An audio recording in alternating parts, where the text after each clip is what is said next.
Guys, what's going on? I actually have a new interview for you guys today for the director, the writer, and one of the actors from Blinded by the Light. This was an excellent experience, man. Do understand this, though. The audio was not the best in the location that we were playing for, but I hope you guys can still hear their answers, and I hope you guys do enjoy this interview. This was a lot of fun, and definitely make sure to go check out the film and support it, because it is going to need your support. If you want to check out more thoughts on that, I do have a review posted up above or down below in the link. This is a wonderful film, and I hope you guys enjoy it. But guys, thank you so much, and enjoy the interview. Springsteen's music is a big part of many people's lives, and I think even after talking with my family after seeing the film, of course yours and this movie really put it out there. Were there any musical artists that may have been affected and a part of your life, that even some that you wanted to insert into the film? Other musical artists? Yeah. No, because the story was about how Springsteen affected me. So I think if you start mentioning other artists as well, then that would have just diluted the essential story.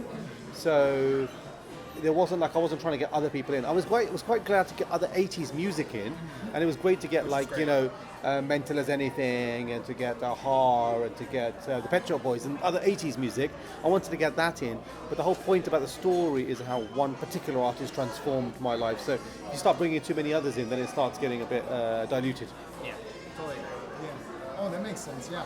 So fathers, whether we know it or not, they pass their passions and qualities on to their sons. Now, you became a Springsteen fan, but what did your father pass on to you, and then have you passed something on back to him? So I think, my dad died when I was 23. So so basically he died about 6 years after I left Manchester. So the film ends in 1989, and then basically 6 years later he dropped dead of a heart attack. So what he passed to me, I guess, was a sense of trying to be respectful of his and his generation's story. To say, look, we did this, we came over from another country, we put up with a lot of crap, we worked really hard, we lived lives without any kind of respect from others, so that you could have an opportunity. And so I think what he passed on was a sense for me of gratitude and an awareness of the sacrifices that him and my mum made to give me the opportunity that I've got. And what I try and pass on to my children is an awareness of him in his absence. And I hope that the book I wrote, which was a memoir called Greetings from Berry Park, and this film, in some ways helps my children, who obviously never met him, to get an understanding of who he was. Oh, that's terrific. Thank you for that. Yeah. Speaking of family, my next question is about family.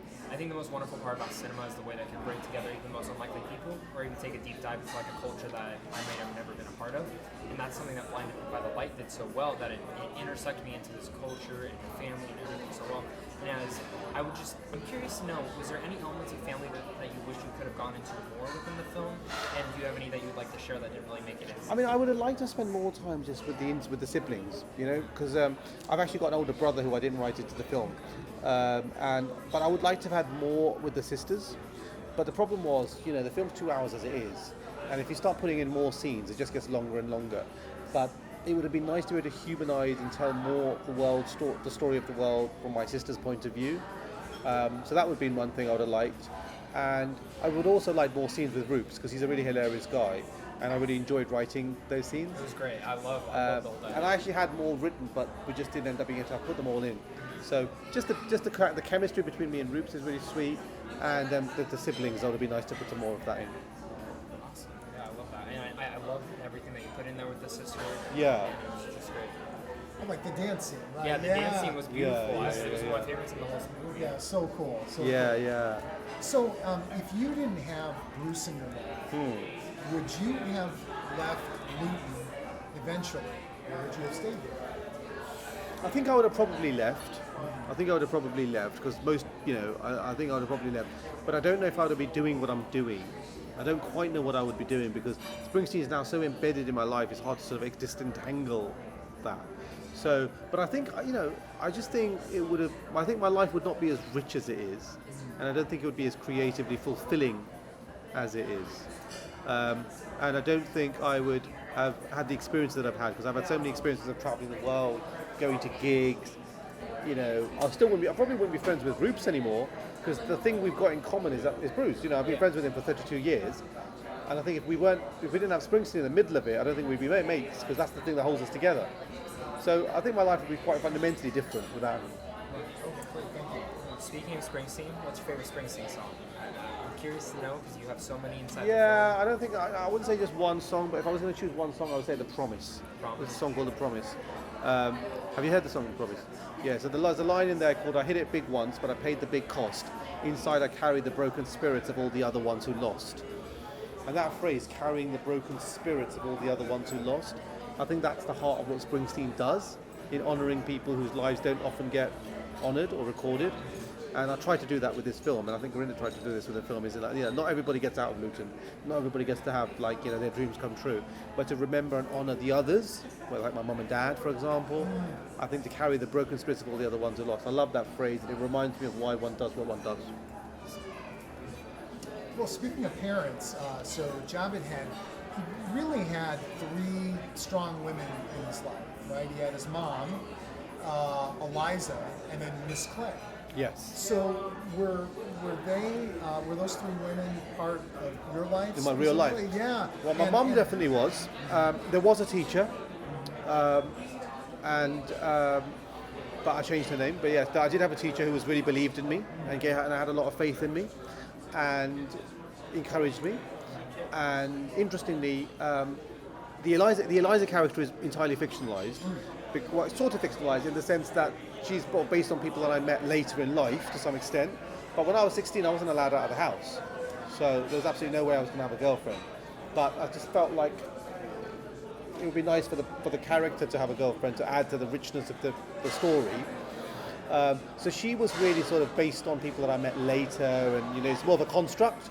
Right. But the teacher, I did have a teacher. It was actually a school who was a bit like that. It was like very charismatic, you know, kind of attractive female who was like really believed and was inspirational in that way. And I'm still trying to contact her. I do message people on Facebook and all that, saying, does anybody remember this particular teacher? And so far, nobody's been able to track her down. So I'm still trying. Hey, well, hopefully after the film you can finally track her down. You would hope so. Yeah, You'd hope so. See it, Yeah, you would hope so. Hey, I think I know that. Yeah. Going into, like, this is one of your, like, you wrote this memoir. It's beautiful. And now you're going to the script. And when developing a script, what were some hardships that you went through, or any tips that you might have for future screenwriters when developing? What was the hardest bit? Yeah, like hardships that you kind of went through. I think the hardest thing was, the great thing is I was working with Gurinder. So basically I was writing it on my own, and then after that we worked together on it. And working together was great, because what my danger was, that I would I'd say this scene, this scene, this scene, this scene, this scene, this scene. And they're all quite funny and they're all quite moving, but they all just sound a bit like A, B, C, D, E. And I think with a film, they have to build, and they have to get bigger, and there have to be some scenes that are really big, and some scenes which are a bit smaller. You know, so the hurricane scene is massive. Yes. The Thunder Road scene is really big. And I think my thing was, how does one get scale? How do I make sure that this scene feels so much bigger than this one? And that was something which that I had to learn to try and do, and, you know, that's where I got some help from. So I was very good on detail and dialogue and characters and jokes, but there would have been a bit of a danger that it was dot, dot, dot, dot, dot, dot, dot. And how you make it so there's jump, jump, jump, big, you know, that stuff, that's a bit more of a skill. Did you think that the movie, was going to be a musical? Because I love the musical number. Yes. That is in the middle, and it was terrific. But were there any thoughts about making a musical? Yeah, or was it always kind of it's a really good question. Gurinder had more of the idea about the musical idea than I did, and I have to say I was a bit nervous about it. It was partly because we wanted it to be something that you could see, you could imagine in a cinema. And I thought, if you put those musical moments in, it becomes bigger, it becomes something that you can imagine in a cinema, you know? But what I was worried about was, if this person sort of jumps up and starts singing the whole time, are we going to care about him? You know, are we going to care about his struggle if we just think he's going to be prancing around singing every 5 minutes, you know? And so I was worried about the tonal thing, about whether one would care about him. But that was her, and she did a really good job in making it feel big, feel warm, feel exciting, but at the same time we ultimately still care about him. And I think she managed to do a really good balancing act of doing that. But I don't think I wouldn't have been happy for it to be a full-blown musical because I wanted you to care about the characters. That makes sense. Yeah. It totally does. Speaking of the musicals, how did you decide to stage the musical numbers so creatively? Was that kind of a part of the script when you guys? It was sort of part of the script, but it was more Gurinder doing what she's doing, to be perfectly honest. Because you can write something, say it's happening in a market. It still requires somebody to actually make it happen. Yeah. And so that's her skills as a filmmaker, and I think she did a brilliant job on that. She did, and everything you did in the script was Yeah, no. I mean, she brought these things to life. In a way, words are only words. You have to have brilliant actors who can make them own those words, and then you have to have a great director who can turn it into reality. And so it's very easy to say, a hurricane blows, he listens to Dancing in the Dark. Right, some poor sucker's got to try and make that happen now, do you know what I mean? And so I think, Vivek and Aaron and Gurinder and everybody were just like fantastic to sort of bring that to life. And then she was really good at being able to kind of use all her skills to like make it feel epic. It just visually elevated it, like Visually elevated, exactly. Visually elevated, yeah. Yep. So on point. Now, the film clearly portrayed the generational struggles, Yes. which is a universal theme among just about every teen that I know. What would you say to teens out there who struggle with their parents, and is there maybe a chance for them to be more empathetic? Well, I think the universal thing is true. Ultimately, this isn't about a nationality, this isn't about country, this isn't about time. We always struggle. Children will always struggle with their parents, So I think ultimately, one of the things somebody said to me, which was really lovely, was that in the way that I turned to Bruce to help me, maybe some people might turn to this film. And that maybe this film might help somebody and give them kind of some solace and help in the way that I turned to Bruce. And I thought that was a really beautiful sentiment. Right, it doesn't have to be music, it can be anything, right? Exactly. Yeah. Yeah. Very cool.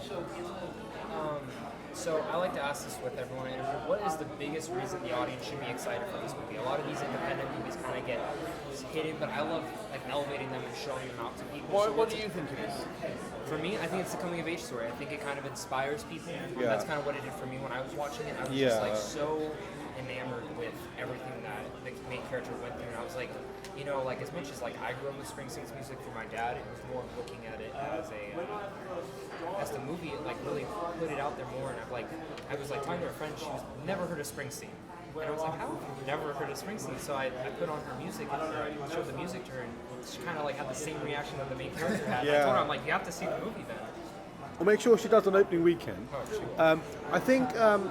I think it's because I think it's this film that is joyful, inspiring, but also real. I think it's very, you can make things that are joyful, but they can be just this total escapism. And what I like about this film is it's joyful and inspiring, but it's also deeply emotional. So there'll be times when you're laughing, but there might be times that you're crying as well.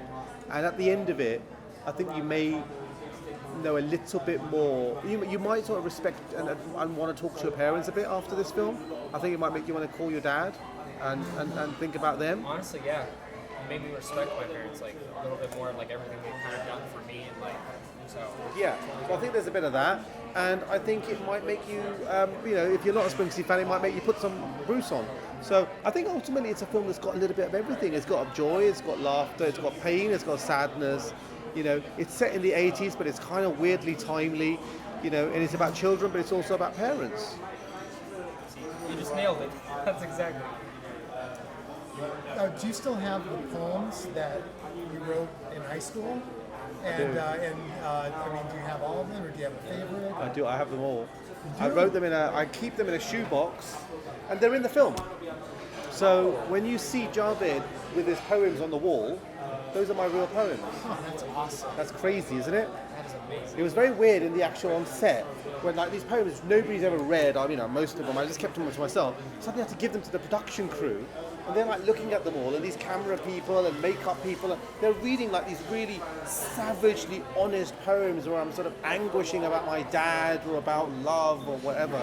And then they're just reading them with no sense of decorum about the fact that this is really deeply personal stuff, So there's a poem called Father and Son, which I wrote, which was about me and my dad, and I wrote it after a big argument with him, and I couldn't speak to him about the argument, so I just wrote it all in this poem. And hilariously, in the film, the dad looks at that poem, Father and Son, and that's what prompts him to go to the college. Very cool. That's terrific. Okay. Which is kind of crazy, isn't it? It is. Yeah, that's great to hear. So I'm curious, with this being a script, are you looking into developing any other scripts down the road, or anything else that you want to kind of work on? Yeah. I've got an idea for something else that I'd really like to do, and we're seeing how that goes. And then I've got a couple of other things. But in a way, this is an interesting one. It's like, see if this opens the door to other things. I'm working on a new book anyway. I've got that going on. And so the book's going to come out anyway because I'm writing that. And as for films, it's like you can't start a fire without a spark, as they say. So this has lit the spark, but we'll see where it goes after that. Awesome.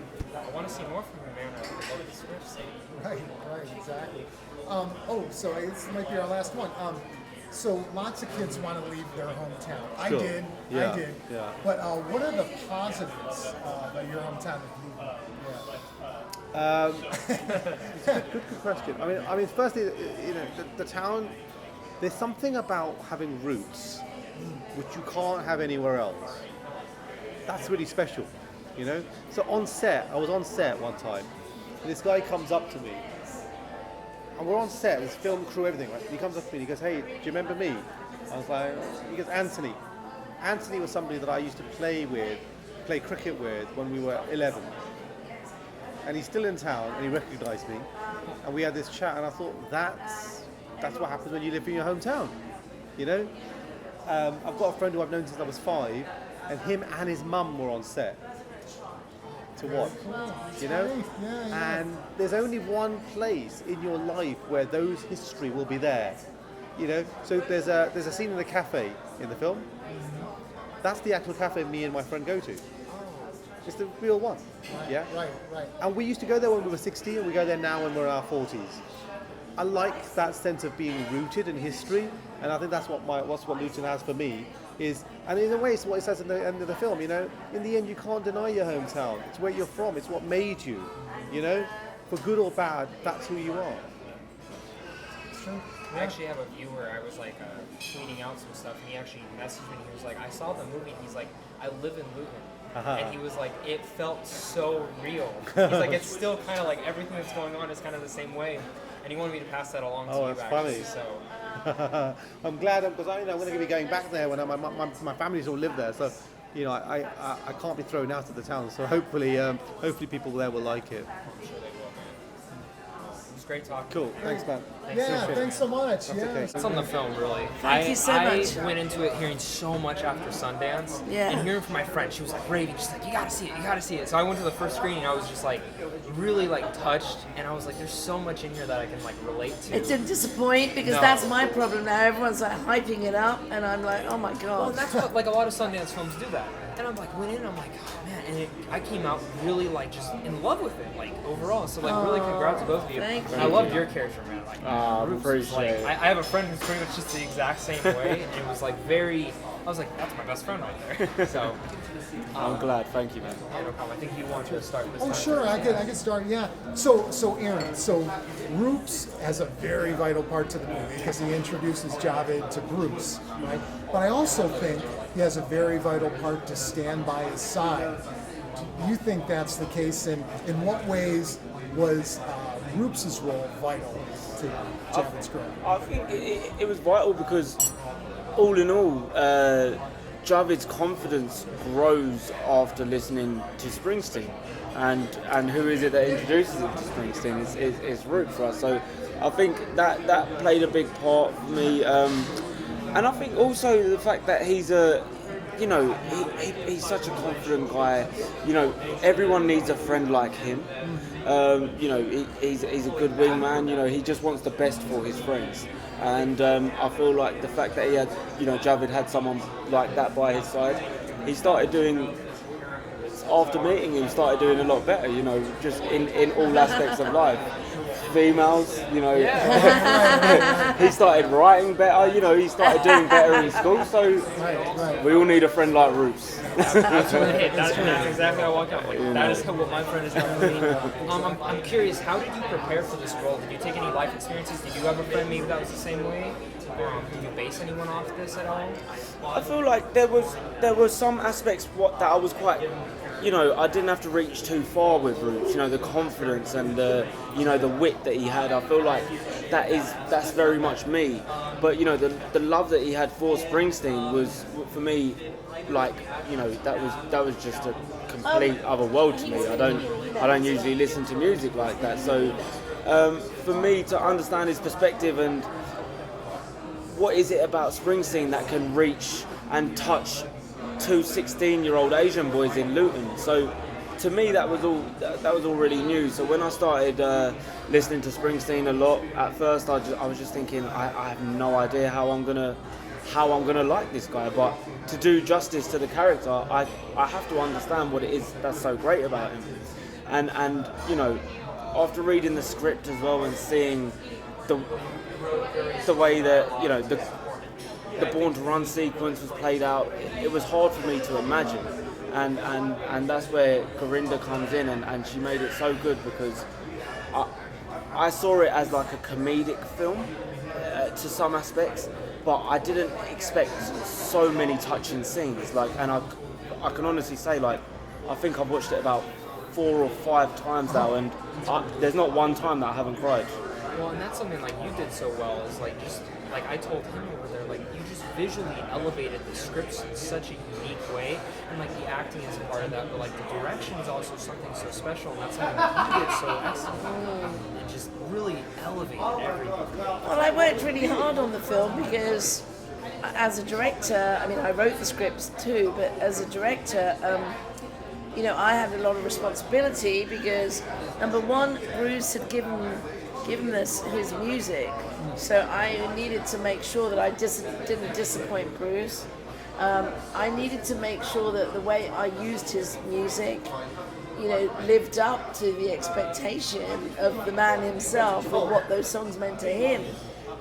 There was also Bruce's fans to think about, and I didn't want to incur their wrath by taking treasured songs, you know, of theirs and picturizing them in a way that would have disappointed them. But also there were a lot of people watching who were not Bruce fans, so I also couldn't make it all about Bruce. I had to find that balance where I was telling the story as a filmmaker and I'm telling a compelling emotional story that didn't rely on Bruce, you know. So I kind of had to do quite a lot of juggling, and I did quite a lot of choreographing of the sound, which you wouldn't necessarily know, but you know. But I used to work in radio, so I kind of know sound, and so there were times when I would like want you to feel really emotional about certain lyrics, but how I showed those lyrics to you and played those lyrics to you was very carefully calculated and choreographed, because I didn't want to cut any of Bruce's songs. I couldn't, you know, I didn't want to just cut it. So for example, in Dancing in the Dark, there are relevant lines to Javid's life that he hears, and then there's a chorus which isn't necessarily relevant at that point, so I had Javid press fast forward, and he fast forwards to the next relevant line, and I did that with Prove It All Night as well. So being a Bruce fan, I mean, I know what the man meant to me, what he means to Sarfraz, and what he had to mean for Javid. And the scene where Javid first listens to Bruce, the film really was going to fall or stand on that scene. Because if you didn't believe that he was suddenly overpowered by listening to this artist, you weren't going to get the film.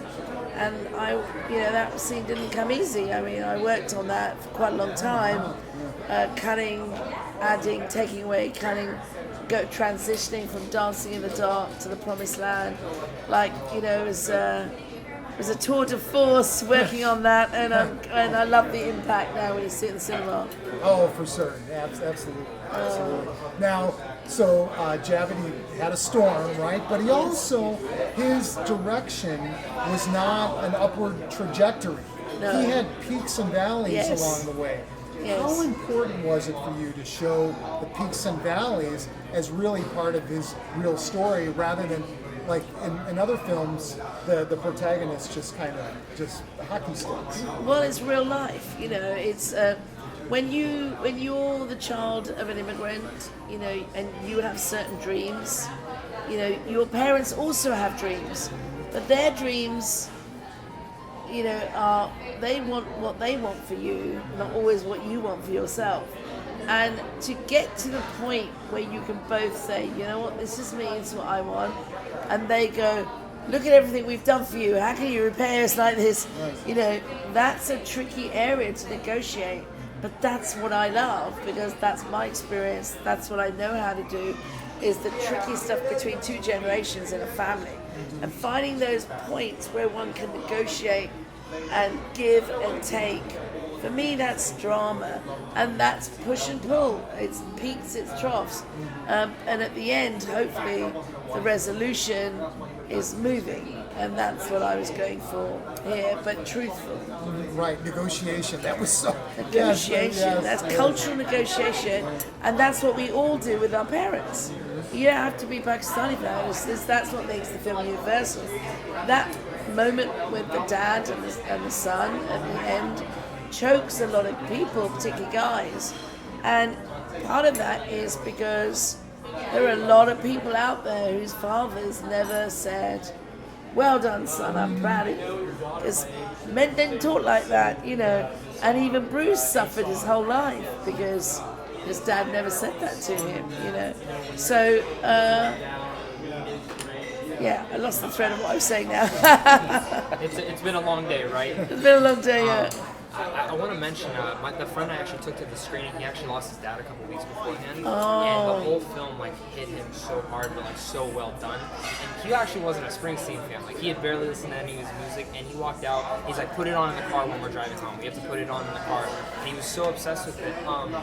What is Springsteen? Well, that's interesting because the actor, Gurinder Chadha, who plays the dad, he just lost his dad too, really? a year before. So when I sent him the script, I said, cool. So Cool is in Bend It Like Beckham too. He's the groom in Bend It Like Beckham.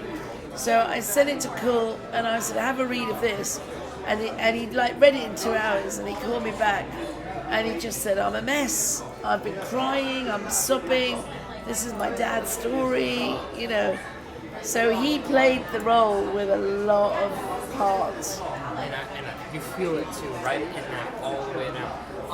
What was it about this film that this kind of goes for both of you guys. What was it about this film that really attracted you guys to the story? Like, was there a certain perspective? Did you guys find out about the memoir first, or was it like?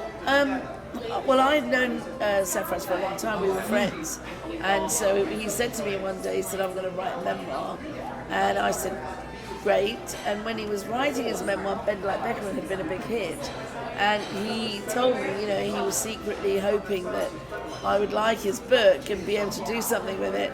And sure enough, when I read it, I said, I know how to turn this into a really great film, but it's different to your story. You have to let me dramatize it, and show you how to do that. But really, the reason I made this film was because of Bruce Springsteen. Being a big Bruce Springsteen fan, you know, that was what I wanted to do.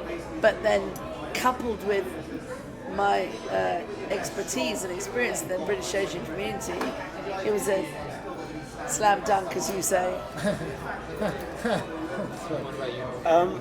For me, the first like good impression for this whole project was as soon as I just see Gurinder Chadha in the thing, because I grew up watching her films, and so did my sisters and my mum. You know, especially for like a British Indian, she's a big part of that culture. So, you know, I would have been stupid not to turn up to that audition in the first place. I don't think your mum would have forgiven you. No, she would have disowned me by now. But no, one thing that I love about the character though, Roots, is he's something that you've never seen on screen before. He's got so much confidence. He's flirty. He's a happy-go-lucky guy, but he wears a turban. Like you never see that on screen. So to be able to portray this guy, it was like, and the fact that he exists.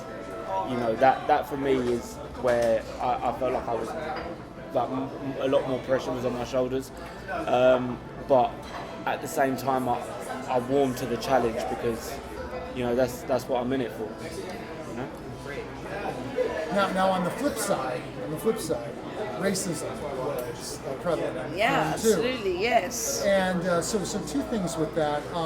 Was it hard to balance the racism scenes into this story, number one? Number two, do you think race relations have gotten better since the 1980s in the UK? Are they about the same or worse? Well, I think doing the NF scenes was hard when we all watched the first take back of the march.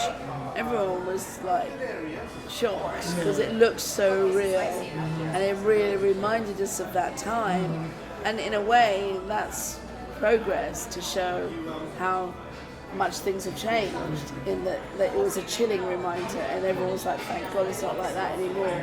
So I think there has been progress. That's not to say there aren't extremists and people who have those opinions in every society, but I think for the majority of people, I think generally people are tolerant and people are interested in people from other cultures and backgrounds, and people live much more mixed lives. I mean, look at the cuisine that everyone eats, look at the stories that people are interested in. So yeah, I mean, I have to feel, I have to believe that things are better because I have children, and I don't want my children to grow up in a world where, people are cynical and prejudiced, and so I feel that and I don't think parents teach their children to be racist, They don't say, okay, now you two, I'm going to sit down and teach you how to be racist. Right. The kids aren't it's not like a lesson, that. right? Yeah. No, kids are not like that. Kids don't grow up with that instinct. We grow up actually to have empathy. That's what makes us human. And I think we, as parents, that's our job to remind our kids of that. And hopefully that was my mission in this movie, to show tolerance and empathy, for everyone, and the power of music to unite us across all boundaries. That's great. Yeah. I wanted to bring up, so I like asking last question. I like asking everyone this one question. It's perfect for the last one. So this is an independent film. I love indies. I want more people to go see indies. What is the reason that people should go see indies? Both of you guys, what's the reason to come see this film? Well, I think in the current climate, cinema is really all about big visual effects movies, and don't get me wrong, I love a lot of these movies. I love Wonder Woman, Captain Marvel, but I fear that these sort of heartwarming stories about people and relationships, I don't want people to feel that those films now don't belong in the cinema and that they belong on Netflix or whatever, and we still need to see those kind of movies in the cinema, because the magic of sitting with other people around you, experiencing the same sensations as you go on this journey of this same emotional journey, it's very, very powerful, that collective experience. And I want people to come and see this film on its opening weekend, and I want people to go, well, I never expected this from this movie, and boy did I enjoy it, and then go and on the way home put on Bruce Springsteen, get their phones out and call 10 of their friends and go, you have to see this movie, because it makes me feel good, That's how I was. For me, it's the relevance of it, like, to this day. Even though it's set in the late 80s, there's so many aspects of the film, the politics side, the father and son relationship, the racism, all of that is still very much relevant today. And it goes back to me saying Bruce Springsteen's lyrics from the 70s and the 80s are still relevant today. And as a film, it just takes you on an emotional roller coaster. Like, it has such like a comedic undertone throughout, and has you laughing. But then there's so many serious aspects that really hit home for me personally, and a lot of people that have already seen it. You know, so yeah, I think it will just have you laughing and crying and have you seriously engaged. And those are the perfect ways to see films. Is in the cinema, laughing, crying with other people that you don't know. Absolutely. Yeah. Terrific. Well, thank you. Hope you guys enjoyed that interview. Again, sorry for the audio quality. I wish I could have made it better. I definitely just bought some new equipment, so the next interview will be 10 times better. I do have one coming out later this year for Lupita Nyong'o when I got to interview on the red carpet for Little Monsters. That'll be a blast for you guys to check out. Thank you guys again so much for watching this, though. If you guys are new here, hit that like and subscribe button. Check out Sandwich on Films. Make sure to check out all my Patreon supporters, because they are, without them, I wouldn't be able to do this, and they are all the best. But guys, thank you guys again so much for watching this, and until next time, stay classy.